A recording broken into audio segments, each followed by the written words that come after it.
আজকে বিশ্ব যোগা দিবস, এটা 12তম বিশ্ব যোগা দিবস।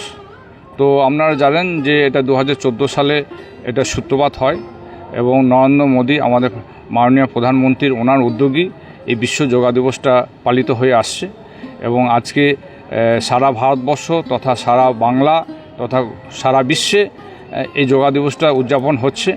তো তার সাথে সাথে আমাদের বোলপুর শিক্ষানিকেতন আশ্রম বিদ্যালয়েও আমাদের বিদ্যালয়ের ক্যাম্পাসে আমাদের সকল ছাত্রছাত্রী প্রায় 500 থেকে 600 ছাত্রছাত্রী এবং এর সাথে সাথে বিভিন্ন শিক্ষক শিক্ষিকা শিক্ষাকর্মী সকলে সম্মিলিতভাবে আমরা আজকের এই যোগ দিবস অংশগ্রহণ করেছিলাম।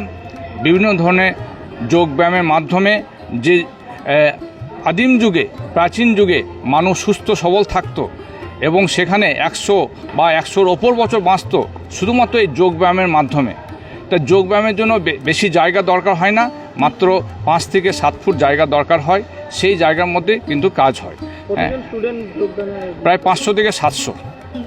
হ্যাঁ, তো আমরা এটা করতে পেরে খুবই গর্বিত এবং আনন্দিত এবং এটা আমরা চাইছি যে সারা বছর ধরে এই অভ্যাসটা ছাত্রছাত্রীদের মধ্যে গড়ে উঠুক এই কামনা করে। এবং আমরা প্রায় গত 15 দিন ধরে প্র্যাকটিস চলছিল, সেই প্র্যাকটিসে আমাদের দারুণ সাড়া পেয়েছিলাম এবং তার ফলস্বরূপ আজকে ফাইনাল আমাদের এটা হলো।